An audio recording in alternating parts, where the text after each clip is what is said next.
quién es el Banco Nacional de Cuba? ¿Quién crea, dirige, administra, obliga al banco, le dice al banco lo que tiene que hacer? Es el Estado. No sé a quién podrán engañar, pero a los cubanos no nos engañan. El Banco Nacional de Cuba es el Estado cubano. El Banco Nacional de Cuba está acreditado para hacer la transferencia de deuda, aunque después la dictadura haya creado otro para barajar. La Corte, al decidir que sí tiene jurisdicción y que sí es derecho el acreedor, sí es legítimo el fondo, sí hay que pagar la deuda.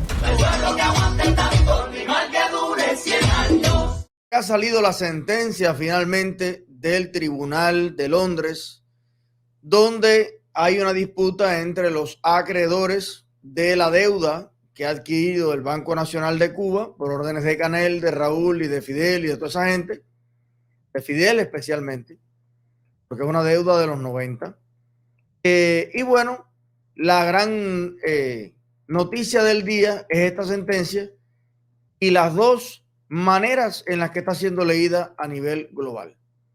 Los medios europeos, los expertos, todo el mundo hace énfasis en que en efecto la deuda se declara que hay que pagarla, que el acreedor es legítimo, pero la dictadura muestra como una victoria que no se sabe de dónde la sacan, el veredicto de la jueza.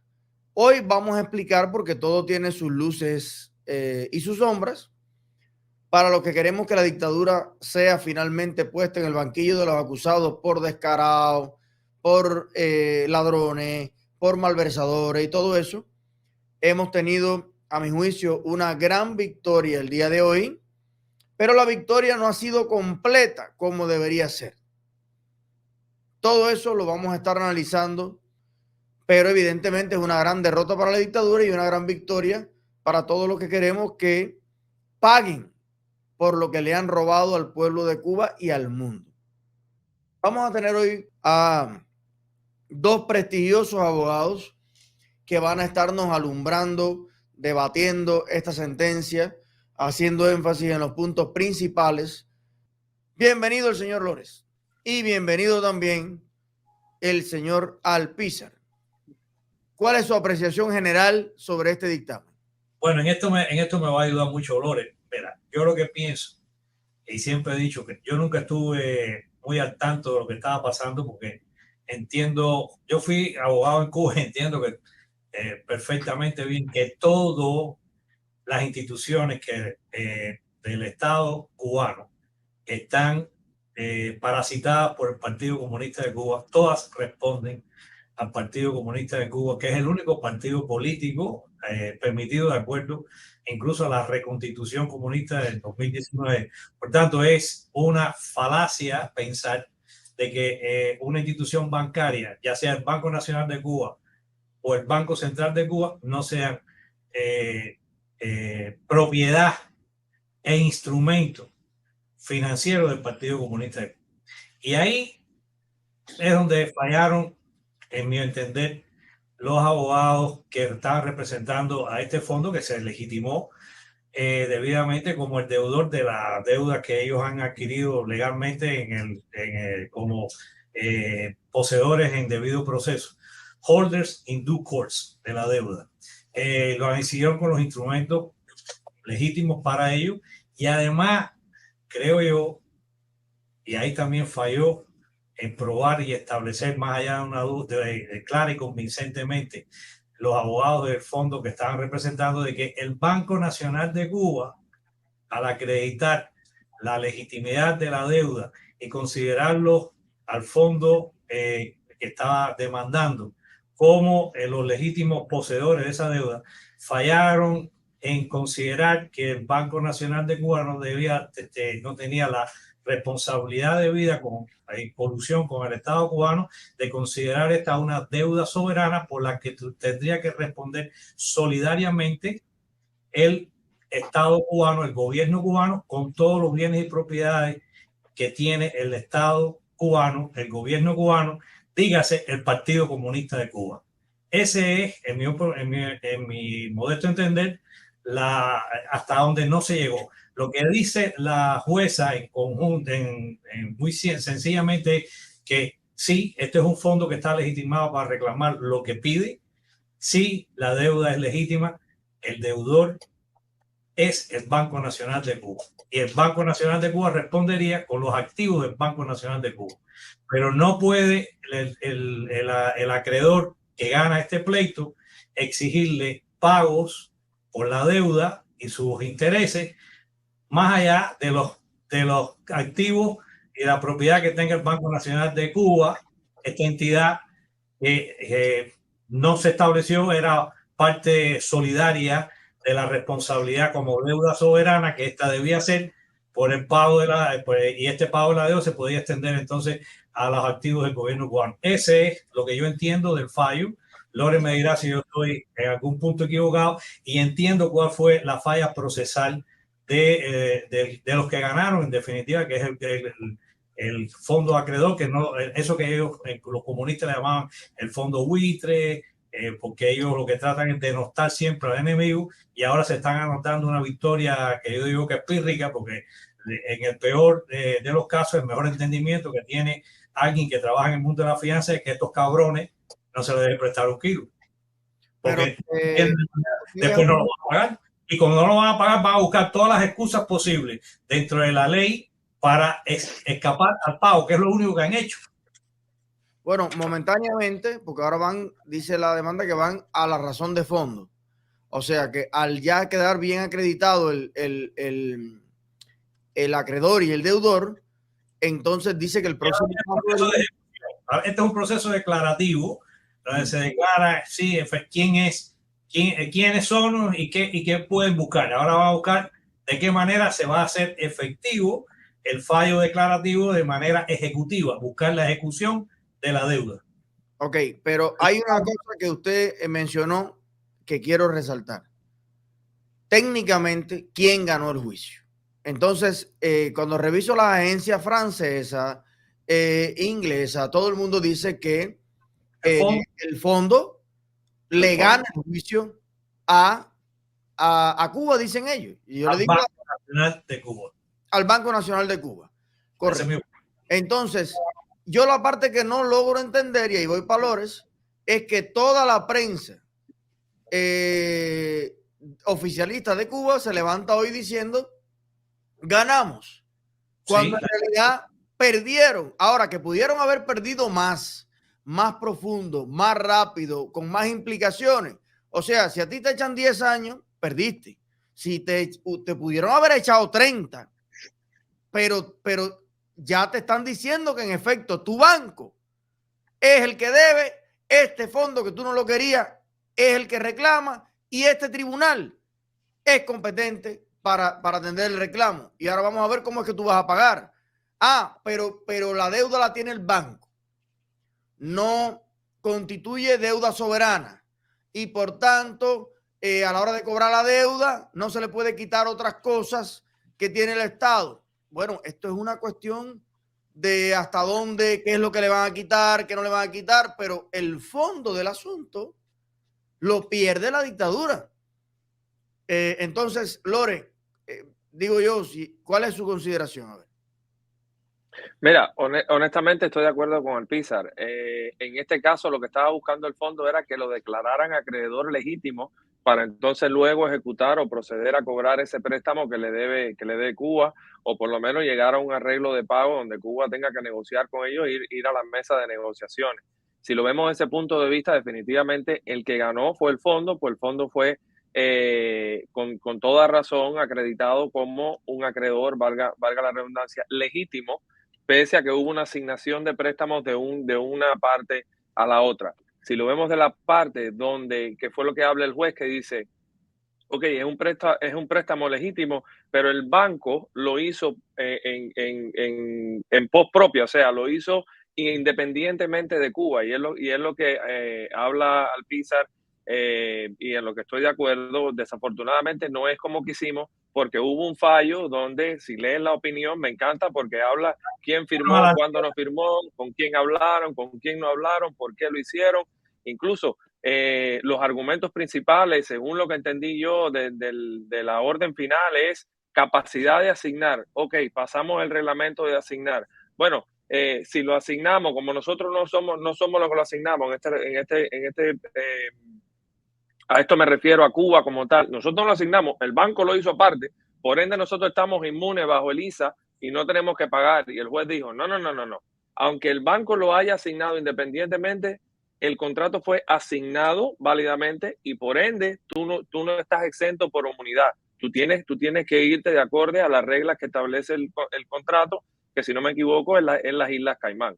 Entonces, si lo vemos de quién ganó, desde el punto de vista, hay que ver ahora lo que va a hacer el fondo. Si el fondo ahora dice, bueno, señor juez, mire, yo tengo una orden declaratoria donde a mí me dicen que yo soy acreedor legítimo, y entonces ahí irse contra Cuba, porque es lo que dice Alpizar, el Banco Nacional de Cuba lo dice de Cuba, pertenece a Cuba, y en Cuba no es una entidad privada, es una entidad que pertenece al gobierno, y que es un poco descabellado creer que el Banco Nacional de Cuba no vaya a pagar una deuda o sea, ¿quién maneja? El Partido Comunista de Cuba.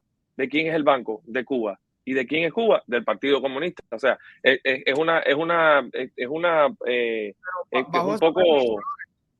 Bajo esa premisa, como modus operandi, mañana pudiera la dictadura decir, esas computadoras, esos 5 millones de dólares en computadoras las compró de Texas.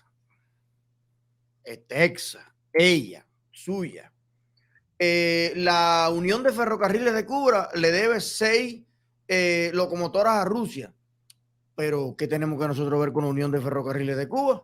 Esa es la Unión de Ferrocarriles de Cuba. Porque es que a nombre del Estado siempre hay una entidad que compra. O sea, en ningún lugar tú compras ahora mismo 7 contenedores de aceite y dice, firma Cuba. No, ¿quién en Cuba? Bueno, el Ministerio del Comercio, la División de Importaciones del CIMEX, pero es que todas esas son las instituciones, la burocracia, el aparato del Estado, que sabemos que si en Cuba tú no puedes ni decir, no puedes. Ayer cogieron un joven vendiendo cigarros al peseteo y tuviste el entregolpe que se lo llevaron a una patrulla por vender cigarros al peseteo. ¿Cómo puede el Banco Nacional de Cuba pedir 18 mil millones de dólares y resulta que el Estado cubano pero esto qué es? Pero eso están haciendo las MIPIMES. Claro. Para descentralizar entonces la limosna y pedirle y obtener bienes y servicios a través de estas empresas que aparentemente siguen truncando el vínculo que hay entre ellas y cualquier empresa en Cuba con el Partido Comunista de Cuba. Ahí donde está la falla procesal por parte de aquellos que pretenden enfrentarse a la mafia de la dictadura del Partido Comunista de Cuba. La primera pregunta que yo hubiera sugerido hacerle a cualquier funcionario que vaya a servir como en calidad de testigo para ofrecer su testimonio, ya sea como perito o involucrado de forma testifical o como parte en el proceso, es si esa persona establecer el vínculo que tiene con el Partido Comunista de Cuba y si él como funcionario que además es miembro y con cargo dentro de la organización del Partido Comunista de Cuba no estaría obligado a cumplir las directivas del partido, incluso por encima de las obligaciones empresariales y contractuales que tenía. Ese es el fallo que siempre veo en aquellos que van a tratar el tema de Cuba desde el punto de vista contractual, desde el punto de vista comercial, en cualquier corte del mundo. Y no buscan el asesoramiento debido dentro de los cubanos que estamos en el exilio, que sabemos que estas cosas hay que decirlas como son, como lo estás diciendo tú, Eliezer.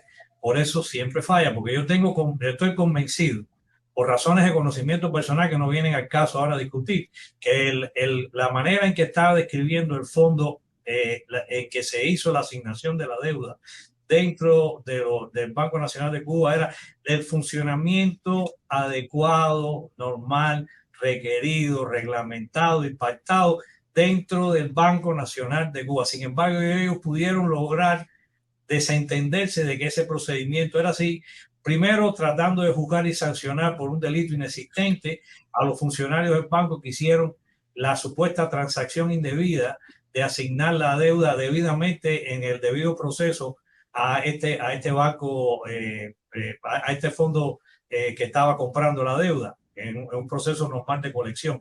Y segundo, llevaron a los peritos que pudieron hacerle creer a la jueza de que ese desentendimiento también lo era, desligando al Banco Nacional de Cuba de sus obligaciones solidarias con el Estado cubano, con el Partido Comunista, que es el que gobierna y rige todo en Cuba. Ese es el fallo que veo yo en la forma en que se hizo este procedimiento. Yo no estoy dudando de la calidad inmensa de los abogados para hacer un gran nivel de arrogancia y que no querer bajar a la fuente del conocimiento elemental para hacer las cosas que ellos debían hacer en nombre de sus representados. Se gastaron unos milloncitos ahí que tenían que habérselo gastado con abogados de Miami. Si aquí vienen a Miami o de cubanos o en Cuba, entienden de raíz cómo es el mal, la cuestión hubiera sido más compleja. Hubieran encontrado aquí las personas que trabajaban juntos a eso, que hacían ese tipo de procedimientos y que ellos trataron de hacerse el mea culpa de que no era así, que me equivoqué. No, hubiera gente que le dicho, no te equivocaste, así era, y lo hiciste delante de mí. Lores. No, yo decía que yo lo hubiese llevado un poco más allá técnicamente, ¿no? Decirle, bueno, ok, para propósito de beneficio, ¿quién recibe el beneficio de todo lo que genera el Banco Nacional de Cuba? ¿Quién es el que recibe los frutos de lo que hace el Banco Nacional de Cuba? Es el Partido Comunista de Cuba. Entonces, o sea, no toma un científico entender de que si uno y uno son dos. Si tú recibes el beneficio, como le dicen the sword and the stick, ¿no? En inglés. Si tú recibes el beneficio del Banco Nacional de Cuba, entonces tú tienes que recibir también ¿cómo se dice esto en español? La culpabilidad de lo que haga el Banco Nacional de Cuba. It doesn't work one way, you know. Definitivamente. Por las responsabilidades y obligaciones que una y otra parte tienen, porque el Estado cubano, como dueño o como rector del Banco Nacional de Cuba, como entidad estatal, tiene que avalar las obligaciones financieras de su banco. Por eso, en el año 1997, el doctor Castro, el doctor del mal, doctor Evil, Mr. Ceniza, que ahora sabía cómo era un mafioso, dijo, ya esto es muy fácil, las deudas viejas de Cuba se las traga el Banco Nacional de Cuba, las deudas nuevas empiezan a ser contraídas a través del Banco Central. Entonces, yo sigo diciendo, esta gente también fallaron en establecer que el sucesor natural del Banco Nacional de Cuba, además el Banco Central. Claro. Porque todo es parte de un mismo mecanismo y maquinaria. El mismo banco que le cambiaron el nombre, es un banco trans. Exactamente. Crearon un nuevo monstruo y ahora le pusieron central y le quitaron nacional, pero es la misma cosa. Claro, pero en lo que decía Lore, ¿quién gastó la plata? O sea, hubo un pedido de dinero. Alguien salió al mundo a decir, necesito que me presten, creo que son como la primera parte, pues se metió en ciento y pico de mil de millones, pero bueno, 18.000 millones creo que fue lo primero. Esa plata se la gastaron los funcionarios independientes del Banco Nacional de Cuba en vacaciones, en cosas, bueno, algunas probablemente sí, pero en realidad ese dinero lo cogió Fidel Castro para hacer lo que le dio la gana. O sea, el que manda a los funcionarios a buscar plata en el mundo, para eso crearon el departamento, el M10, el M12, el M no sé qué, 6, las cosas que son de hoy, el departamento es lo mismo. Correcto, son estructuras financieras para buscar bobos en el mundo que presten dinero.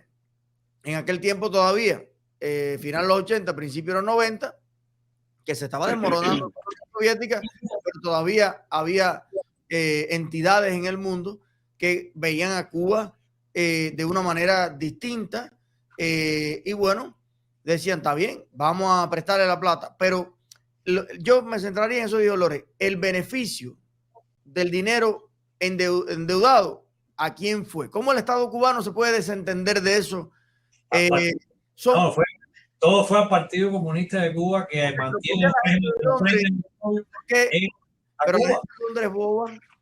O sea, yo no es que la gente sea boba, que todo hay varias verdades y consecuencias que estas verdades tienen. Hay una verdad que es la que estamos exponiendo aquí en las redes sociales, que es la verdad de la verdad, como dicen los puertorriqueños, la verdad verdadera. Pero hay una verdad que tú tienes que establecer más clara y convincentemente dentro de las cortes para poder continuar en el camino de lo que tú estás explicando y lograr que solidariamente el Estado cubano respondiera por la deuda a este fondo. Y eso no se pudo lograr por las razones que ya había explicado yo anteriormente, porque no se hizo en la debida manera que debía haberse conseguido para establecer sin duda claro y convincentemente, que es el estándar de revisión de un proceso de este tipo de carácter administrativo, de que si el gobierno cubano, después de 6 meses de haber adquirido la deuda, se convierte en deudor soberano, en deudor solidario, porque esta deuda pasa a ser una deuda soberana avalada por el Estado cubano. Y que el Banco Nacional de Cuba siempre fue una institución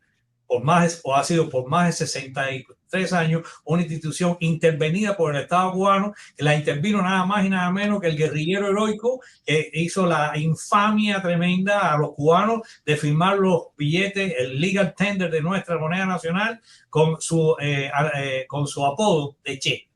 Entonces, eso, cuando ustedes no hacen eso desde el principio y hacen el recorrido procedural debido, usted termina perdiendo el punto esencial de la conexión entre el Banco Nacional de Cuba y el Estado cubano y el Partido Comunista de Cuba como el gobernante, el regente como único partido de gobierno que ha secuestrado el Estado cubano, la nación cubana, en beneficio propio de ese grupúsculo que son los que reciben todos los beneficios de todas las acciones que hagan todas las instituciones dentro de Cuba. Flores. No, después de eso, apaga y vete. Perdí el train of thought ya me acordé. Que una de las cosas que ellos usaron a su favor para demostrar que no había vínculo y que ellos lo hicieron todo independientemente fue entre comillas, el procedimiento criminal que llevaron a cabo en Cuba, donde encarcelaron a las personas. Eso les sirvió a ellos súper bien para decir, nosotros no autorizamos esto no tiene nada que ver con nosotros, eso fue interno, eso fueron ellos sin consentimiento de nosotros. Por eso es que ellos dicen que el banco hace la asignación por su cuenta, y es otra cosa que no entiendo. Bueno, ok, el banco hace la asignación por su cuenta, pero igual I'm gonna hold you accountable, igual te voy a mantener, o sea, a los estándares del contrato, para una cosa, pero no para la otra. Ahí es donde hay el desconecto, que honestamente no entiendo por qué no le dijeron que también pertenecía. O sea, si yo le voy a decir a Cuba, tienes que pagar una deuda del Banco Nacional, del cual yo acabo de decir que lo hizo independientemente por su cuenta, pero que igual Cuba tiene que ser responsable de esto, aunque sea por los activos del banco. Yo tengo que decir también que el banco eventualmente pertenece al Banco de Cuba. No sé si Alpizar está de acuerdo conmigo en lo que estoy diciendo, si me entiende. Eso es correcto. Entonces, quizás en el proceso ejecutivo encontrarán la vía de la conexión solidaria que ellos quieren hacer, pero lo que yo interpreto que la declaración de esta sentencia va a limitar el poder extensivo de la orden ejecutiva que se puede emanar en el proceso ejecutivo que viene, para ver hasta dónde se extiende la responsabilidad por el impago de la deuda más allá de los activos del Banco Nacional de Cuba. Ahí va a haber otro problema. Óyeme. Estaría interesante ver. Dime, Lizeth, dime. No. No, te decía que estaría interesante ver cómo la corte va a ver, o sea, como se hace acá en Estados Unidos, piercing the corporate veil. Bueno, vamos a ver quién es el que se beneficia de todo esto, ¿no? Y decir, no hay protección que valga contra Cuba. Esto es una cosa muy parecida a eso que te iba a decir. Esto hay dos conceptos de corporate law que se deben aplicar. Esto es una corporación closely held, que el Partido Comunista es el único dueño de eso, como persona jurídica. Y la otra es que debe pierce the corporate veil to see qué hay detrás de todo esto, para que se den cuenta. Pero yo lamento decir que yo creo que aquí se pudo hacer las cosas mucho mejor y haber encontrado incluso testimonios. Óyeme, vamos a hacer una cosa. Tenemos que hacer un club, un meeting, una concil de abogados mercantiles, penales, de todo aquí en Miami. Y como algunos de mis buenos amigos que hay por ahí, un abogaducho de inmigración. Yo no me meto para nada. Con esto algo y decirle a la gente esa que está allá en Londres, papi, echarle un chivo. Eso era en la primaria, la secundaria, todo eso. Pasarle un chivo. Un chivito. Mira, sí, sí. Así como se hacen las cosas, papi. Fíjate que nada más que se pare un tipo allí en la audiencia y diga, hey, se me ocurrió una pregunta.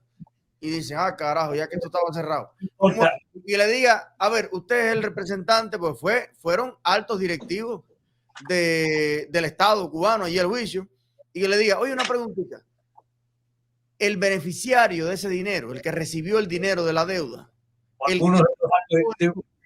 en su proyecto, en todo, fueron estos funcionarios que están siendo sancionados. Ellos son los que reciben la carga de los miles de millones de dólares, o quién dispuso de ese dinero dentro de Cuba. ¿Quién se los quitó a ellos después? O no, la personal de ellos. Mira qué preguntita más boba. Hay que decir Fidel Castro. ¿Y qué era Fidel Castro en ese momento? El gurú, el jefe de del Estado. Bueno, que él mismo se ponía el nombre tan largo. Comandante en jefe, presidente del Consejo de Ministros y de la República y del Consejo de Estado y a qué pertenece el banco. El dueño de un banco es Fidel, papi. Pero ¿cómo no lo ve? Hay que colar. Sí, pero nuevamente, todo eso es cierto. La conexión no la lograron establecer debidamente. Fallaron en eso. La jueza le tuvo más leniency a creer al perito de la defensa en ese aspecto que a lo que estaba estableciendo el banco. Lamentablemente ahí se podía hacer muchas cosas. Mira, hay mucha gente en Europa que se han ocupado de esto. Yo estuve esta mañana hablando también en una directa que hizo nuestra amiga Iliana Hernández con una serie de chicas de toda Europa, la doctora Espinosa, Habana Torres, en fin, Maribel García, gente que se ocuparon de este asunto, que le dieron, que lo mantuvieron vivo, que hicieron todo lo posible porque se visualizara el tema de Cuba. Y yo quiero agradecerle públicamente a ella, además de la participación que tuve esta mañana en la directa de Iliana, todo el esfuerzo que han hecho, que siguen haciendo, en que se conozca la verdad de Cuba respecto a este asunto y a otros que ya llevan muy bien y muy de la mano en toda la Unión Europea y en Suiza. Bueno, aprovechando que no se tiene todos los días dos ilustres como ustedes aquí en el canal, para cerrar esta entrevista aclaratoria y expiatoria de esta victoria contra los ladrones parcial, pero no hay ninguna victoria para los ladrones. Los ladrones están enjuiciados y ahora por un acreedor legítimo y en el tribunal legítimo y todo. Solamente que de momento hay una limitación de responsabilidad a la entidad Banco Nacional de Cuba y a sus activos. Pero la película continúa. De momento tienen una derrota que pudo ser peor, pero ahora vamos a seguir. Pero ahora, ahí está el caso y luego tenemos actualizaciones. Una preguntita que les quiero hacer, un detalle técnico que yo no me lo sé, de otra cosita rápido. El señor Riscott, que me cae, óigame, donde vea a Riscott por ahí le digo, óigame, thank you for your service. Le está proponiendo la ley para quitarle la visa a los colaboradores de los estados enemigos, terroristas, dictadura, etcétera. Pero dijo que deberíamos aplicar o considerar la aplicación de la pena de muerte automática para los que hacen los massive shooting en las escuelas. Y ahí me preguntaba yo hoy, aquí en la finca, yo decía, esto es una cosa que existe, hay un procedimiento que se llama pena de muerte automática. ¿Qué significa automática? Pena de muerte es lo que significa, pero ¿qué significa automática? Es un juicio, sin juicio, con un juicio corto, con un juicio express. ¿Qué significa eso? Lo único posible, en mi opinión. Pero déjame, para terminar el tema y con esto de otro asunto, lo que si la lección que deben aprender las instituciones financieras del mundo entero es que a los comunistas de Cuba no se les presta dinero. Todo lo contrario, lo que hay que hacer es un cerco comercial y mercantil tal cual se le hizo a la República Sudafricana durante la apartheid. Esa es la lección que deben aprender.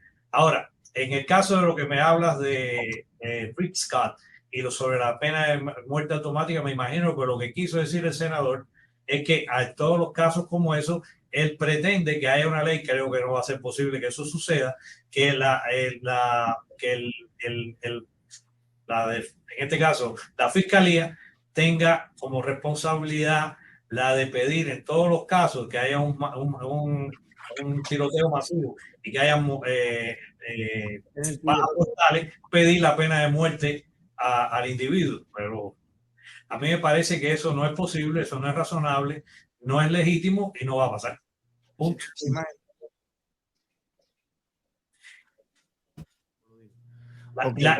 Pidiendo una cosa así, no está ayudando a que lo otro, que ya incluso está preestablecido en algún tipo de acta federal, porque aquí sí hay jurisdicción, lo repito, lo digo constantemente, en este país hay jurisdicción para perseguir a los victimarios que cometieron serios delitos contra otros cuando sus víctimas y los victimarios están en este país y el delito grave se cometió en los últimos 13 años de la entrada de ese individuo aquí a los Estados Unidos. Entonces, y hay otros mecanismos, como es el cacho Iván, que nosotros hemos usado para denunciar a los jueces y fiscales que participaron en los juicios del J-11, y existen muchísimos otros mecanismos. Ahora, para lo que falta en todo este tipo de mecanismos ya existentes, lo que se va a crear es algo que no hay. En español común se dice de una forma muy enérgica, pero yo lo voy a decir de la forma más filosófica posible: falta de voluntad jurídica de aplicar la discrecionalidad en favor de las víctimas y no del victimario. Hay falta de voluntad, de determinación volutiva en perseguir a esa gente. Tú puedes hacer las leyes más lindas del mundo, siempre la fiscalía y los órganos ejecutivos, los órganos del poder del Estado tienen la facultad discrecional de no hacer nada. Si la discreción tú la inclinas a que hay una determinación volutiva a perseguir a esos individuos, con las leyes que hay presentes, no entra nadie a este país. Pero estoy hablando, a ver si, no sé qué tiene que ver lo de la entrada al país, pero le estoy hablando... La entrada quiere decir la permanencia, la estancia. No, que lo que está proponiendo Rick Scott es que haya un proceso más expedito para sancionar, y en este caso él pide la pena de muerte para las personas que nacieron aquí, que viven aquí. Sí, yo sé, pero él está haciendo son dos cosas en el mismo asunto. Él está diciendo que hay en la misma ley está diciendo que no se entre no sé quién y que además... Son dos propuestas, una ley es sí, esa es la primera cosa, porque las leyes son sobre un solo aspecto. Tú no puedes tener una ley que hable de chirimoya y de mango al mismo tiempo. No, él puede proponer 100 leyes, pero está proponiendo dos. Una para las chirimoyas, otra para los mangos. Claro, pero está proponiendo una para chirimoya y otra para los mangos. La de la pena de muerte es un disparate. Eso no va a suceder nunca. Porque eso no procede. No, la otra es la que estoy por la otra. Okay. Ya existe también.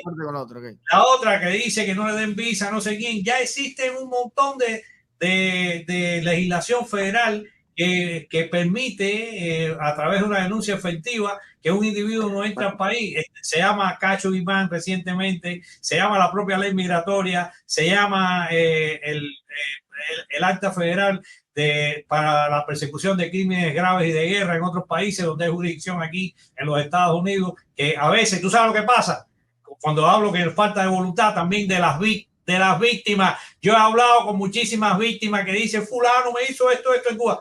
Denúncialo y da tu testimonio en corte. No, eso no. Entonces no va a pasar nada. Eso pasa muchísimo también. Entonces, cuando nos falta a nosotros la voluntad y la determinación de hacer las cosas, no importa la cantidad de leyes que tú hagas, si esta, para aquello, y más allá, si de todas formas no hay.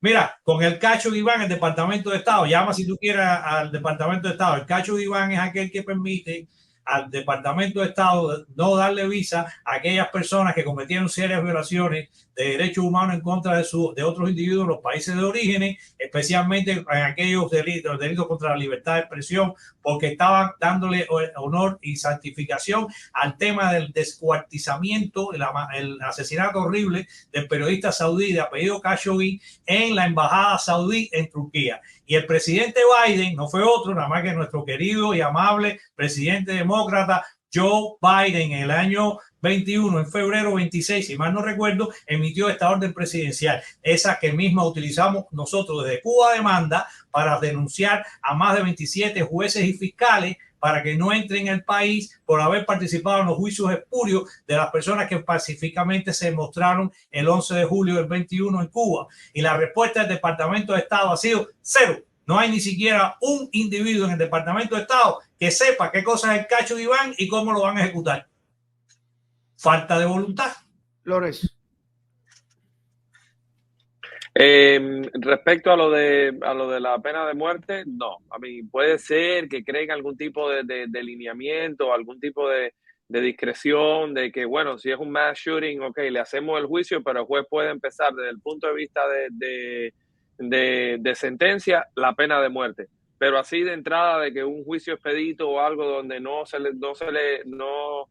le den los debidos derechos constitucionales que establece Estados Unidos, no creo que ocurra. No creo que ocurra. O sea, y de verdad que el señor de Rick Scott tenía que haberlo pensado antes de decir esas cosas. Hay veces que los políticos, por tal de decir lo que la gente quiere escuchar, lo dicen sin darse cuenta lo que están diciendo, ¿no? Que no tiene sentido. Eso no va a proceder. Bueno, yo como no soy ni abogado, ni ejerzo ningún cargo político, ni nada, honestamente sí está en sintonía con mi pensamiento como padre o como ciudadano.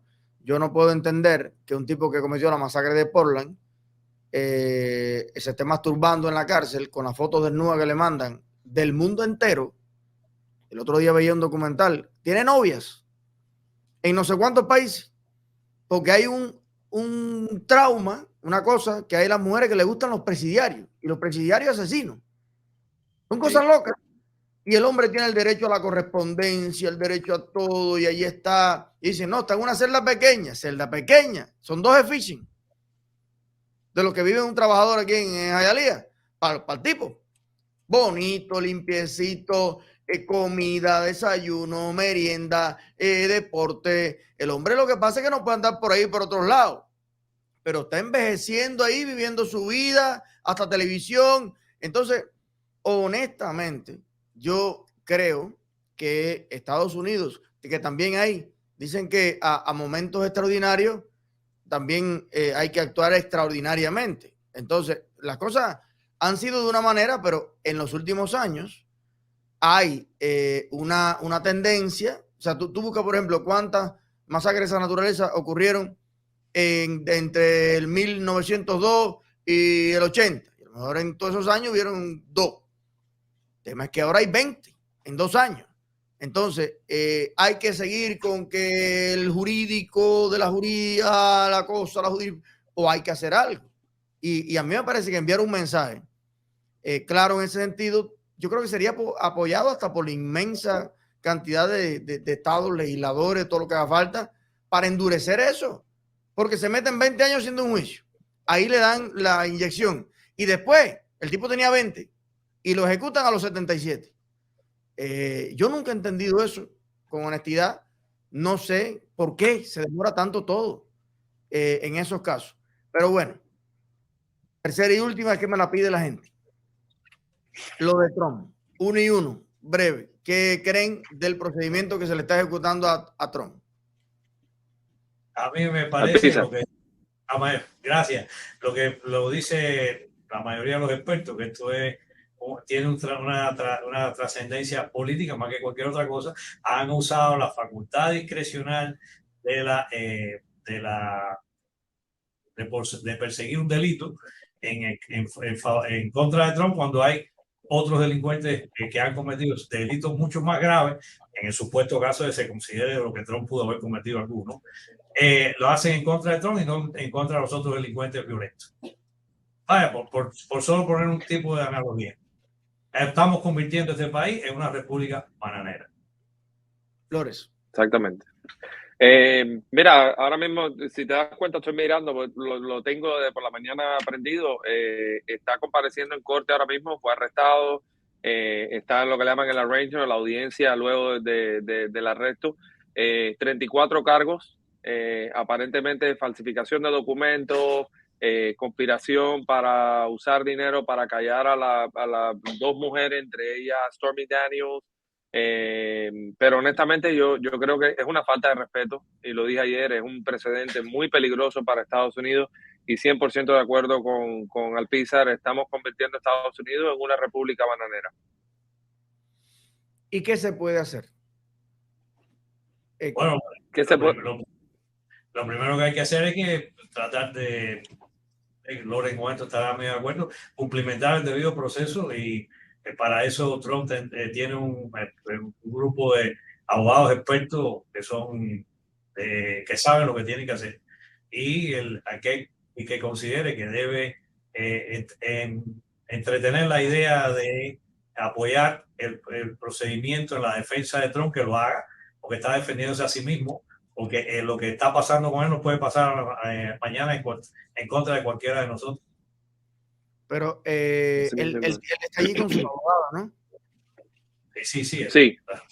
Oye, el team de abogados que tiene ahí es tremendo. Bueno, no sé qué decirte, porque cuando el fraude y todas esas cosas, a mí me decepcionaron mucho. El que cobraba $20,000 por minuto, que se le corría el Rimex, y al final fue a todos lados. Giuliani. Sí, no sé. Él, si por alguien ha sido traicionado históricamente, es por sus abogados, que hasta le escriben libros y todo. No sé, yo de verdad creo que hay que presentarle a Lores, a Trump y a varios abogados aquí en el sur de la Florida, que no, porque se va a buscar abogados allá, ha buscado abogados en Nueva York. Dime tú en Nueva York que están todos los enemigos de él, es una cosa loca. Que no están acusando, tiene que tener la licencia de ahí. Yo creo que está haciendo, créeme que el hombre sabe lo que hace siempre, con respecto a en lo que respecta al tema de cómo defender. Bueno, pues el arresto, que dicen que ya fue arrestado, ¿qué significa ese arresto? El arrestado es arrestado, tiene una limitación de movilidad, lo van a dejar en el calabozo, ¿cómo es la cosa? No, yo no creo que lo dejen en el calabozo. Que no han cometido un delito violento por cometer, es un delito que le dicen aquí cuello blanco.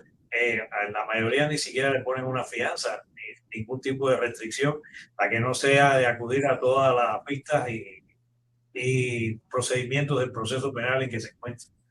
No va a recibir ningún tipo de restricción, y obviamente como ha sido indicted, o sea, ha sido acusado formalmente a través de un instrumento legal, tiene que ser brevemente detenido, y las huellas dactilares le son tomadas.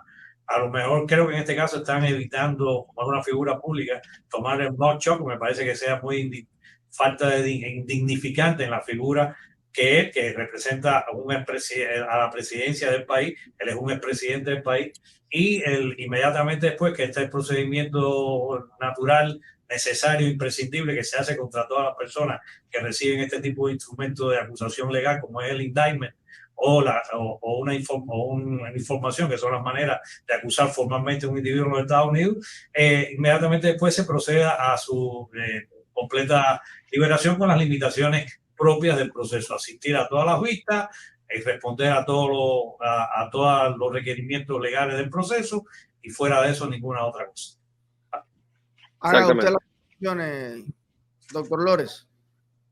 No, yo creo que honestamente sí. O sea, si él pudo sobrevivir los dos impeachment y esto es toda una cacería de brujas, pues entonces que se demuestre en la corte. Y si le demuestran que no, o sea, que no es culpable, yo espero que ya lo dejen tranquilo, y que ya, o sea, ¿hasta cuándo? Honestamente, ¿hasta cuándo? Yo lo que no entiendo cómo brincan de un misdemeanor a un felony. Yo no entiendo cómo brincan de un caso de dinero, de soborno, hasta así decirlo, a un caso ahora de conspiración, a un caso ahora de falsificación de documentos, que lo que se rumora y lo que yo he leído es que todos estos casos que se le están imputando a él fue lo que Mueller no pudo presentarle cuando hizo la famosa investigación esa de 2 años que nos costó millones y millones de dólares y al final no se resolvió nada. Entonces, esos casos se quedaron como en el back burner, como se dice en inglés, y es lo que le están presentando ahora. O sea, es un caso fabricado de un misdemeanor a una felonía de 34, o sea, son 34 felonías que le están poniendo. ¿Cómo tú brincas de un caso de menos gravedad a un cargo federal y entre ellos falsificación de documentos, conspiración? O sea, honestamente no. Y una persona que juró en su campaña electoral de que si él salía electo y era fiscal del distrito de Manhattan, él iba a meter preso a Trump.